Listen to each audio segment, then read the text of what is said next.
Assalamualaikum warahmatullahi wabarakatuh. Ya Rabbi bil Mustafa balligh maqasidana waghfir lana ma madha ya wasi'al karami. Maulaya salli wa sallim daiman abada ala habibika khairil khalqi kullihimi.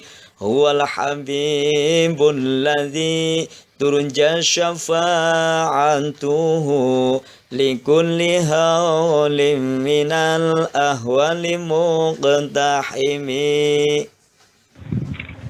Ayyuhat talib wat talibat, hadirin para santri sekalian, putra maupun putri Pondok Pesantren Al-Fauzan Nusantara dimanapun berada. Marilah untuk pagi kali ini kita akan melanjutkan kajian kitab Ta'limul Muta'allim yang masih membahas tentang tema kesungguhan serta cita-cita luhur di dalam menggapai ilmu. Mudah-mudahan apa yang kita kaji pada hari ini semoga menjadi ilmu yang bermanfaat. Oleh karena itu marilah terlebih dahulu kita hadiah Fatihah kepada musonetnya ridho illah wali syafaati rasulillah wa ila hadratin nabil mustafa Muhammadin sallallahu alaihi wasallam wa ala alihi wa ashabihi wa azwajihi wa dzurriyyati ajmain wa khususan ila hadrati musannifi hadzal kitab asy-syekh al-alim al-allamah az-Zarnuji afanallahu bi ulumihi wa bi karamatihi fid daroni amin. Syai'ulillahi lahum al-fatihah. A'udzu billahi minasy syaithanir rajim. Bismillahirrahmanirrahim. Alhamdulillahi rabbil alamin. Ar-rahmanir rahim. Maliki yaumiddin. Iyyaka na'budu wa iyyaka nasta'in. Ihdinas siratal mustaqim. Shiratal ladzina an'amta 'alaihim ghairil maghdubi 'alaihim waladdallin. Amin. Bismillahirrahmanirrahim. Wa 'anin nabiyyi 'alaihi sholatu wassalam annahu qala. Wa 'anin nabiyyi, dan dari Kanjeng Nabi alaihi sholatu wassalam. Alaihi itu atas Kanjeng Nabi. Alaihi itu atas Kanjeng Nabi as-sholatu adapun tambahnya rahmat keagungan. Wassalamu dan keselamatan. Annahu sesungguhnya Kanjeng Nabi. Annahu sesungguhnya Kanjeng Nabi. Qala itu berkata atau bersabda oleh dia Kanjeng Nabi. Ada hadis yang muncul atau dikatakan oleh Kanjeng Nabi. Salah satun yabghadhumullahu ta'ala min ghairi jurmin. Salah satun adapun 3 perkara. Yabghadhu yang marah atau murka hum terhadap salasa. Yabghadhu murka atau marah hum terhadap salasa. Allahu Ta'ala oleh Allah Ta'ala min ghairi jurmin. Min ghairi jurmin tanpa adanya balasan. Min ghairi jurmin tanpa adanya balasan.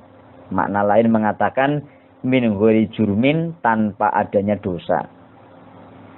Ada 3 perkara yang dibenci oleh Allah Subhanahu wa Ta'ala, kata Kanjeng Nabi. Apa itu 3 perkara tersebut? Al-ukulu. Al-ukulu yaitu terlalu banyak makan. Al-ukulu yaitu terlalu banyak makan. Wal bakhilu dan bakhil atau pelit. Wal mutakabbiru dan sombong. Jadi hadis ini masih membahas hal-hal yang masih berhubungan bahwa seorang pelajar, seorang santri, ya, itu dianjurkan lebih baik jangan terlalu banyak makan, atau porsi makannya itu perlu dikurangi. Kenapa? Karena kalau banyak makan, otomatis banyak minum. Kalau banyak minum, maka menyebabkan itu santri, itu pelajar banyak mengeluarkan dahak, banyak mengeluarkan lendir. Orang yang banyak mengeluarkan dahak dan lendir, ya, itu akan tertutup otaknya, tertutup akalnya, sehingga sulit, ya, untuk menampung hafalan-hafalan atau untuk memasukkan hafalan-hafalan ilmu yang sedang dikaji. Jadi kata Nabi Muhammad SAW, 3 perkara ini dibenci oleh Allah. Yang pertama, terlalu banyak makan, ya. Jadi makannya itu tidak sesuai dengan umumnya orang, ya. Mungkin umumnya orang 1 hari 3 kali, dia bisa sampai 6 kali sampai 7 kali. Artinya perut selalu kenyang dan selalu kenyang. Yang kedua, bakhil. Sifat bakhil, sifat pelit, ya. Tidak mau peduli kepada orang yang butuh, tidak peduli kepada orang lain, itu termasuk sifat yang dibenci oleh Allah Subhanahu wa taala.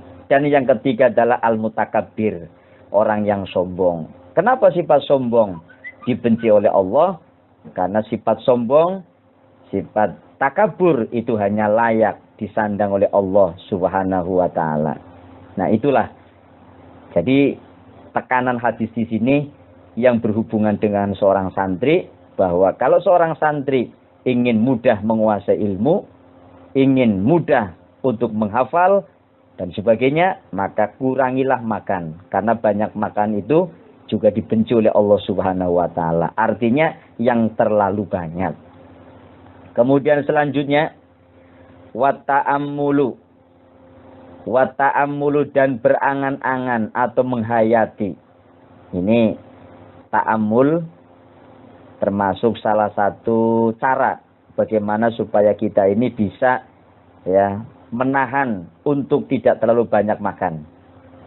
Wa ta'ammulu dan berangan-angan atau menghayati fi madhari kasratil akli, di dalam madorotnya banyak makan. Madorot yang ditimbulkan karena akibat banyak makan. Apa madorot tersebut? Wa iya, dan adapun dia madorot di kasratil akli. Wa iya, dan adapun madhari kasratil akli, al-amrodu. Al-amrodu itu sakit, wa kalalatu tobai, dan bosan serta malasnya tabiat. Wa kalalatu tobai, dan bosan serta malasnya tabiat. Jadi salah satu cara seorang pelajar, seorang santri agar hawa nafsu makannya itu bisa dikendalikan, maka cara berikutnya diantaranya adalah at-ta'ammulu fi madhari kasratil akli. Sering menghayati, sering berpikir, sering berangan-angan tentang madharat, akibat negatif yang ditimbulkan oleh banyaknya makan itu apa? Ya, diantaranya al-amrod, akan menimbulkan penyakit. Kemudian yang kedua adalah rasa bosan dan malas, ya, malas tabiat seseorang. Jadi kalau kita sering mikir-mikir, kita sering mengangan-angan bahwa kalau kita terlalu banyak makan, ya, tanpa ukuran, itu biasanya gampang sakit. Karena kata ahli kedokteran bahwa penyakit itu kebanyakan ditimbulkan karena dari makanan. Yang kedua dari pikiran. Oleh karena itu, supaya seorang santri selalu sehat dan sehat. Kalau sehat itu kan mau melaksanakan apa saja enak saja, ya. Oleh karena itu sehat itu penting. Jadi dengan adanya banyak makan, dia berpikir, ya, takut untuk terjangkit sakit. Yang kedua adalah malas. Ya, kalau dia sudah sering berpikir bahwa kalau yang namanya kebanyakan makan akan menimbulkan sakit dan malas, maka dengan sendirinya dia akan bisa menahan, akan bisa ngerem ya supaya tidak terlalu banyak makan. Selanjutnya kila. Kila telah dikatakan albitonatu tudhibul fatonata. Albitonatu adapun kenyangnya perut. Albitonatu adapun kenyangnya perut. Tudhibu itu bisa menghilangkan oleh albitona. Tudhibu itu bisa menghilangkan oleh dia albitona alfatonata terhadap kecerdasan. Satu pendapat ulama mengatakan bahwa albitonatu tudhibul fatona. Kenyangnya perut dapat menghilangkan kecerdasan. Kalau perut selalu kenyang dan kenyang, orang gampang ngantuk. Ya, gampang pengen istirahat, akal dan otaknya itu lemah untuk berpikir sehingga akan mengurangi kecerdasan. Hukia telah diceritakan Anjalai Nusi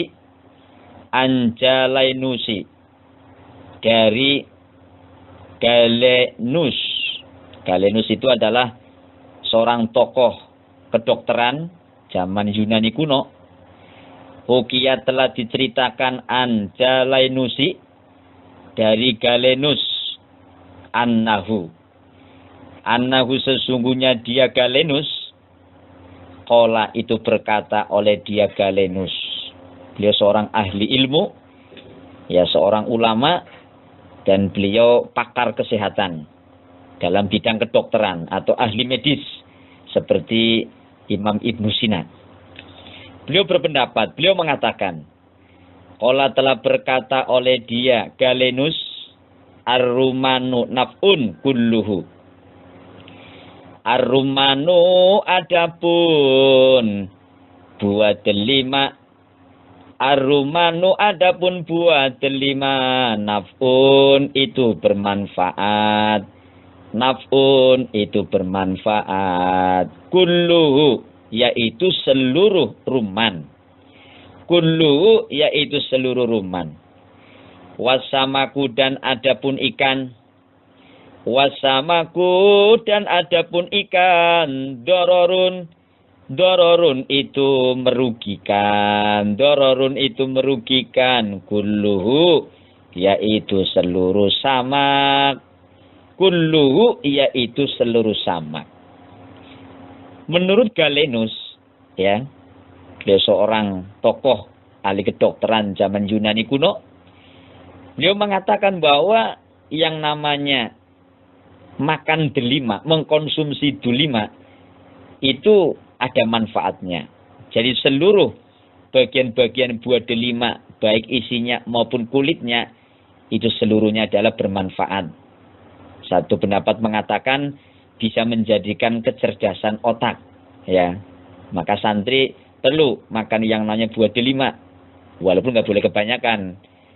Kalau kebanyakan ya bangkrut, duitnya habis, karena delima itu kan lumayan mahal. Nah, wasamaku dororun kullu. Sebaliknya kalau mengkonsumsi yang namanya ikan, ya, itu kata ulama dororun. Itu bisa menjadikan rugi bagi seorang santri. Ya, jadi mengkonsumsi makan ikan itu justru kurang baik bagi seorang santri, ya. Karena satu keterangan mengatakan bahwa ikan itu kan mengandung lemak, mengandung zat-zat yang bisa menutup daripada akal kita. Sehingga seorang santri baiknya itu jangan terlalu banyak mengkonsumsi ikan, ya. Di sini dilanjutkan dengan kata-kata wa qalilu samaki, dan adapun sedikitnya mengkonsumsi ikan. Wa qalilu samaki, dan adapun sedikitnya mengkonsumsi ikan. Khairun itu lebih baik. Khairun itu lebih baik min kasratir rumani, daripada banyaknya mengkonsumsi buah delima. Min kasiri rumani, daripada banyaknya mengkonsumsi buah delima. Wa fihi, dan itu di dalam kasiru ruman. Wa fihi, dan itu di dalam kasiru ruman, banyak makan buah delima. Itlaful mali, adapun merusak harta. Itlaful mali, adapun merusak harta. Jadi kata ulama bahwa ya, Galenus mengatakan atau Galenus mengatakan bahwa mengkonsumsi buah delima itu lebih baik. Sedangkan mengkonsumsi ikan ya, itu rugi bagi seorang santri. Kalau buah delima bisa menyebabkan cerdasnya otak, kalau ikan itu justru menjadikan otak itu lemah. Kenapa? Karena zat-zatnya ikan itu mengandung lemak yang bisa menutup daripada akal dan otak kita. Tapi kalau kebanyakan makan buah delima, ulama mengatakan fihi itlaful mal, itu juga bisa merusak harta. Hadirin para santri yang dirahmati Allah Subhanahu wa taala. Pembahasan ini mungkin kontras dengan orang sekarang atau para ahli medis sekarang, orang kedokteran sekarang mengatakan bahwa anak-anak itu, apalagi seorang siswa pelajar, perlu mengkonsumsi banyak ikan. Memang kedokteran zaman modern seperti itu. Nah, saya melihat perdebatan ini ya, di dalam perdebatannya dikatakan sekarang pendapat mana yang benar atau teori yang mana? Apakah dokter-dokter sekarang yang mengatakan bahwa zat-zat atau gizi-gizi ikan itu ya baik untuk seorang pelajar? Ternyata di situ dijawab, Galenus juga atau Galenus adalah ahli kedokteran. Beliau sudah meneliti sejak berabad-abad yang lalu. Nah, beliau mengatakan bahwa seorang pelajar itu baiknya jangan mengkonsumsi ikan. Ini kan kontras. Nah, kemudian dijawab yang benar teorinya adalah teori Galenus. Karena Galenus lebih duluan, ya. Dan nyata-nyata bahwa seorang santri ketika kebanyakan bulghom, ketika kebanyakan lendir, ya, itu justru otaknya itu akan tertutup, maka sulit, ya, atau karena menghalangi kecerdasan, maka sulit, ya, untuk menampung hafalan-hafalan maupun pemahaman ilmu. Wal aklu sekarang, wal aklu dan adapun makan, wal aklu dan adapun makan fauqos shibai, di atas kenyang. Berarti makan yang terlalu kenyang. Wal aklu dan adapun makan fauqos sabai, fauqos shibai, di atas kenyang, dororun itu membahayakan. Dororun itu membahayakan mahdun yang murni. Mahdun yang murni. Wayastahiku dan memperoleh oleh seseorang. Wayastahiku dan memperoleh oleh seseorang bihi, sebab al-aklu fauqos shibai, bihi sebab al-aklu fauqos shibai, al-iqoba terhadap siksaan, al-iqoba terhadap siksaan, di daril akhirati, di dalam rumah akhirat atau di negeri akhirat. Ulama mengatakan bahwa makan yang terlalu kenyang itu membahayakan. Dan dengan sebab makan yang terlalu kenyang itu akan menyebabkan siksa neraka atau siksa di negeri akhirat. Oleh karena itu di dalam kitab fikih menyatakan bahwa bagaimana hukumnya orang itu makan yang melampaui batas, terlalu kenyang. Itu hukum yang pertama makruh. Kalau terlalu kenyang itu kemudian menjadikan penyakit, maka menjadi haram.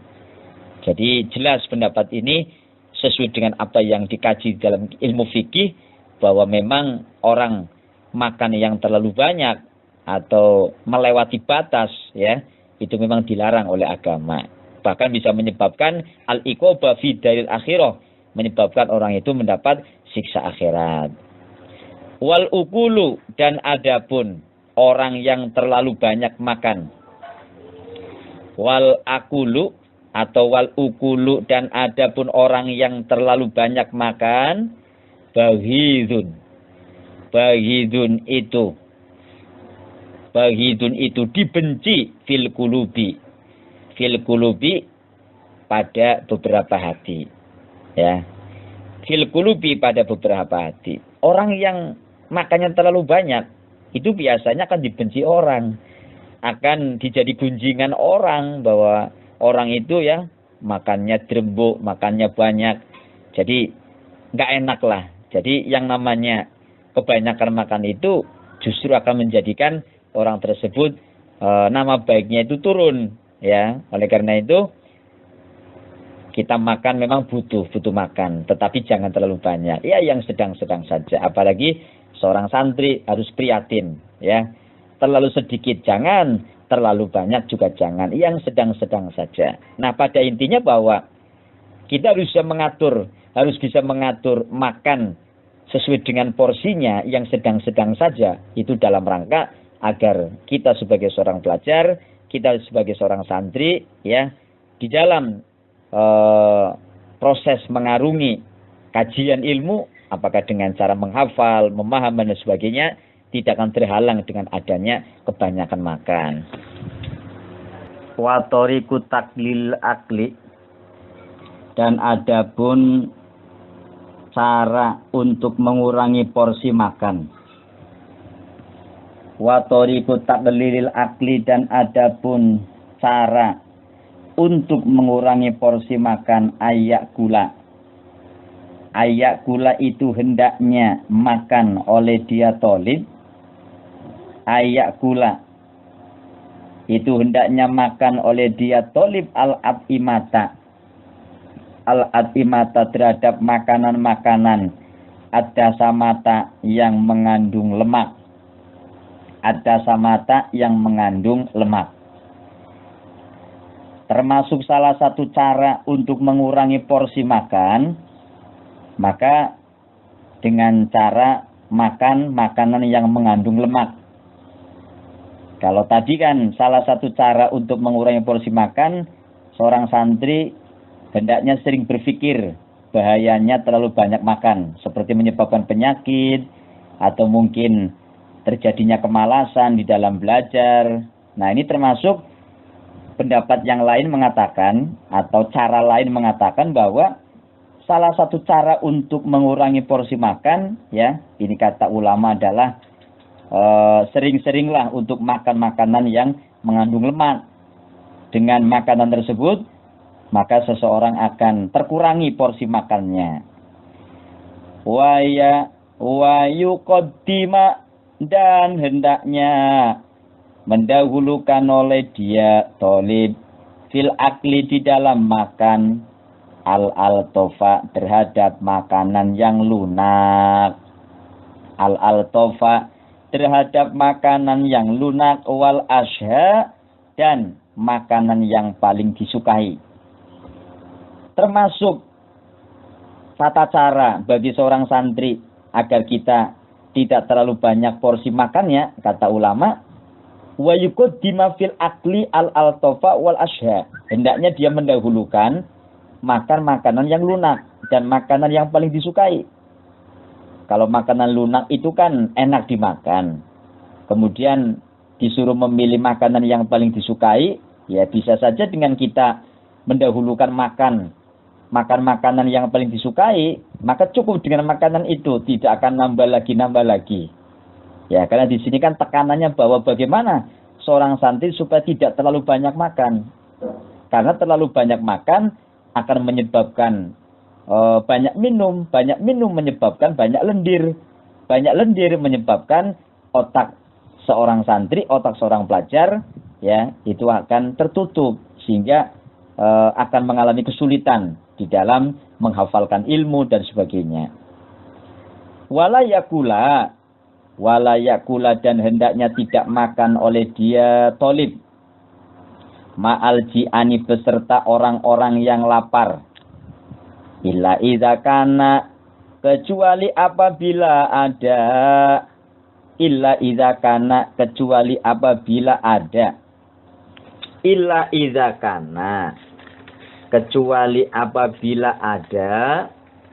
Lahu itu bagi dia tolib. Lahu Itu bagi dia tolib ghordun oleh tujuan.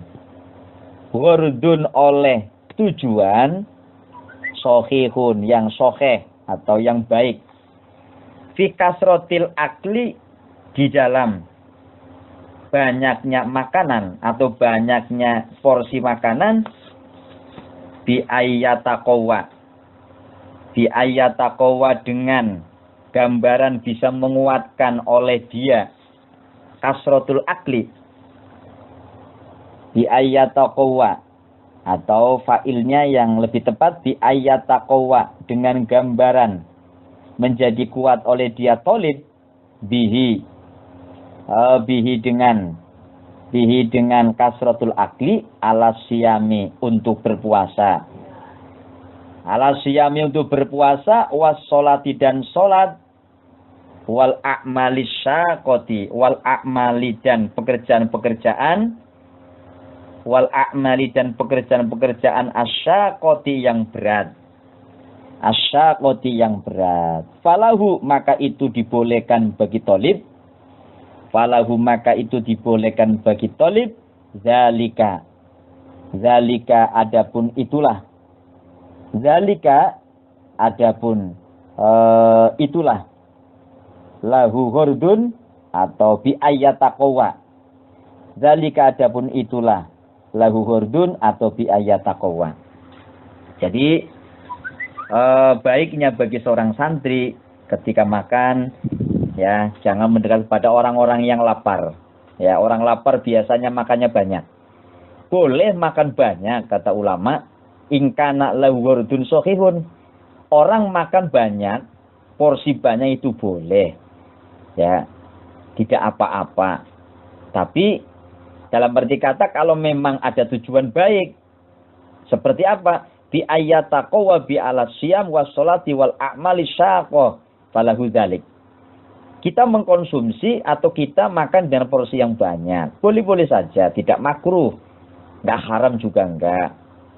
Justru kalau tujuan kita dengan makan banyak akan menyebabkan puasanya menjadi kuat, sholatnya juga kuat, nggak lemes, kemudian bekerja di dalam melakukan pekerjaan-pekerjaan yang berat, itu justru ya akan terbantu dengan adanya makan yang banyak, ya nggak apa-apa. Seperti para petani yang punya kerjaan berat, biasanya kan dia makannya banyak.